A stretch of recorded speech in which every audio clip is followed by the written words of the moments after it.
We know that our patients' demands are different, like this, and thus we differ from the Western population.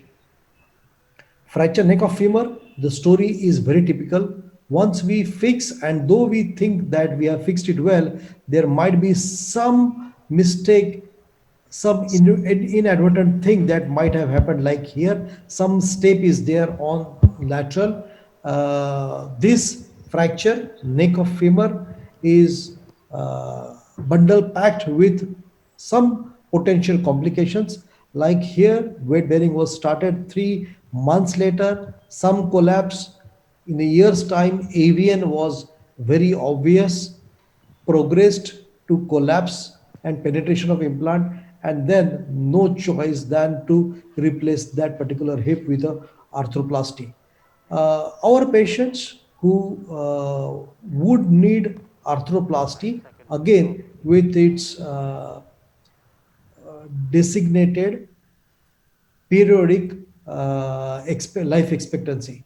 So, known complications like non-union or avian in younger patients in seen in almost 20 to 30%, which is a very high incidence considering um, good fixation, good surgical expertise. Of course, it is going down from 30% to almost 15 to 12% today, but then even today it is seen. So for these patients of delayed union or failed osteosynthesis, treatment is based on age, whether the neck is preserved or not, subsequent vascularity of the femoral head, which can be demonstrated even on plain X-ray. And then we are talking of either revision of implant or trying to salvage that femoral head by doing something like valgus or abduction osteotomy. Of course, in elderly patients, arthroplasty is the preferred option. But then, valgus or abduction osteotomy is a mainstay treatment, even as a primary treatment in some kind of vertically oriented fractures. We have all been trained to do this abduction osteotomy, wherein traditionally, conventionally, the shaft is pushed medially with some advantages, but the major disadvantage being line of weight bearing is shifted medially, and that's the major disadvantage according to me. There are specific implants that are required for conventional osteotomy. That's again a major disadvantage for undertaking a conventionally taught valgus osteotomy. So that's the double bent implant, which was conventionally used for many, many years. The disadvantage being this so-called lateral weight bearing is shifted medially, thus putting more pressure on the knee joint on the medial aspect. That's an example. 6 months post-op, failure of osteosynthesis, probably a vascularly preserved femoral head, a subtrochanteric osteotomy, rectifying, correcting the vertical fracture line. 8 months post-op, some collapse is seen, but the patient was still walking on it.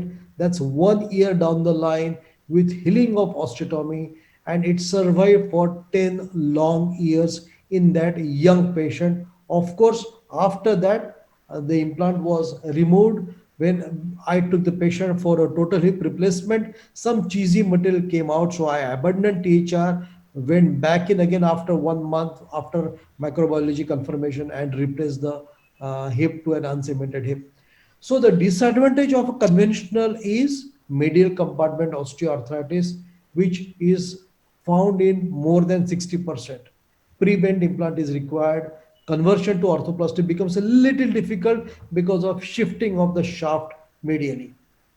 So these three doyens of orthopedics, who are they? You all know that. Taught us some modification which they practice, wherein shearing forces are converted into compressive by making vertical to horizontal. GSK sir talks about abduction osteotomy using anatomic axis of femur And what we do is anatomic axis, which makes an angle of 84 degrees. We have to use that anatomic axis of femur to find a horizontal line. So that's the horizontal line which we are talking of. And I will repeat this horizontal line business again and again. So please remember that. What we are trying to do is, that's the axis of femur, that's the horizontal line which is making an 84 degrees, that's the verticality of fracture line which is making a 70 degrees. So we want to convert that into horizontal by doing an osteotomy of 30 degrees. That's the aim. So what we do is, so remaining portion is 40 degrees. What we want to do is remove from a trochanteric area 40 degrees of wedge. How do we do that? We'll look into it. We have again option of using various implants. We prefer to use DHS, which is well known to everyone, and a ordinary 135 degrees of DHS can be used for this purpose. Of course, we should know the entry point, which can be three or four types. So you can have a higher entry point, a little lower in the trochanteric region, and a little lower and extremely lower. So entry point we have to choose very carefully. The tip of the DHS sectorally can lie again in the lower quadrant in the femoral head, right in the middle, or in the upper quadrant. Based on this, we decide where our osteotomy will be located. It should be located at a lesser trochanter level, and we will see how it has to be done. Once we make our entry point at the trochanteric level, we can swivel our femoral head along the line of osteotomy. So what we are talking of is converting this DHS and making it flush to the femoral femur. So there are three variables that we are considering: entry point, which has to be near the base of trochanter; end point, as is seen here in the lower quadrant; and we have to calculate the angle of barrel plate, which is A plus B, and in this case it's 40 degrees. So osteotomy site again has to be at the lesser trochanter level. That's how we calculate 40 degrees, which ends in the middle of the shaft of the femur. And we have to make sure that this bony bridge is maintained. So when we push the hip screw with the barrel in it down, the femoral head will rotate along the axis of the femoral center of the femoral head with maintenance of this bony bridge. Once that is done, everything else falls into place. Some examples: 3 weeks old fracture neck of femur. Here we have not respected the bony bridge. The bridge is lost, there is collapse, and there is slight medialization. And because of this lost bony bridge, what you see here is the femoral shaft is pushed medially, which is not the desired way. Another example: fresh fracture neck femur. Here we desire to do an abduction osteotomy, and we have maintained this bony bridge. The shaft of the femur does not get pushed medially. The axis, the femur axis, is well maintained.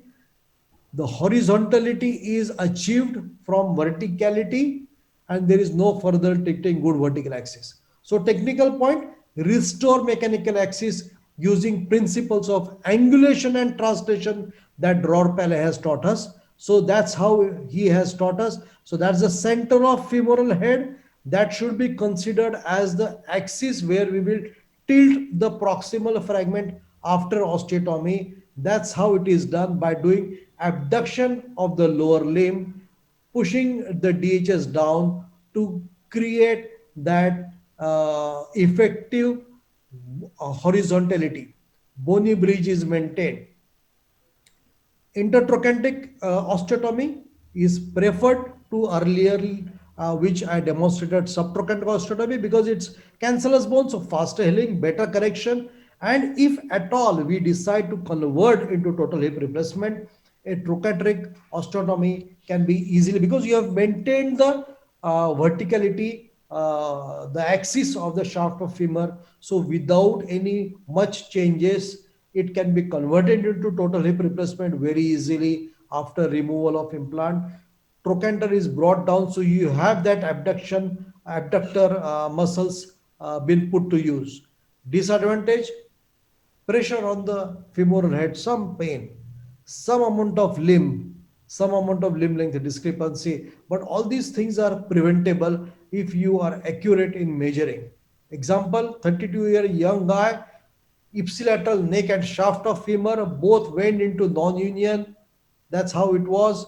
The chosen implant was a retrograde nail and a corrected valgus osteotomy proximally.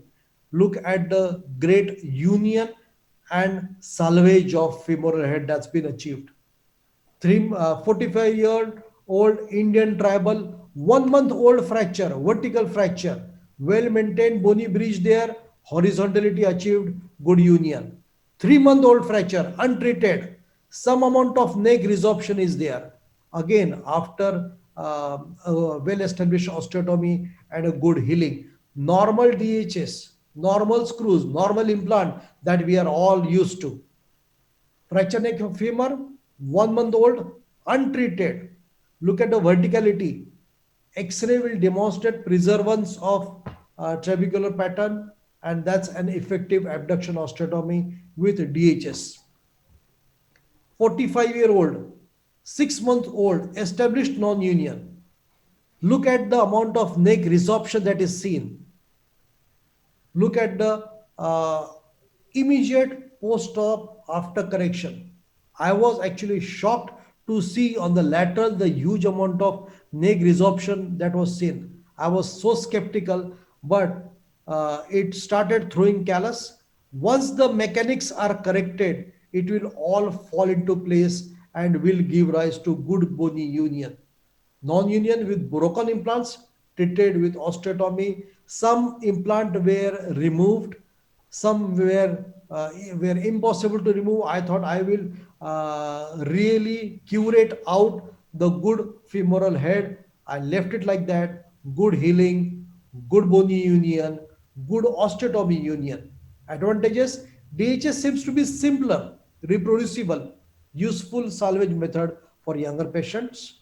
Osteotomy has added advantage of correcting coxa vara, though the buttressing effect of distal fragment improves the stability, and this particular way of doing an osteotomy will have good healing, good predictability, good reproducibility. So it's an excellent procedure for delayed presentation, non-union type 3s. We have to have accurate measurements pre-operatively and reproduce them post-operatively, and you have to master the technique. So we have incredible India where indications are different, people are different, our disease pattern and bone is different. Prefer this method over considering arthroplasty straight away, which has 10-15 years of survivorship. This will give you an additional 10-15 years if at all you want to do arthroplasty. I hope I have left a pug mark on your thinking minds to consider Powell's valgus abduction osteotomy for those patients wherein you want to give a chance to make the femoral head survive. I thank you very much.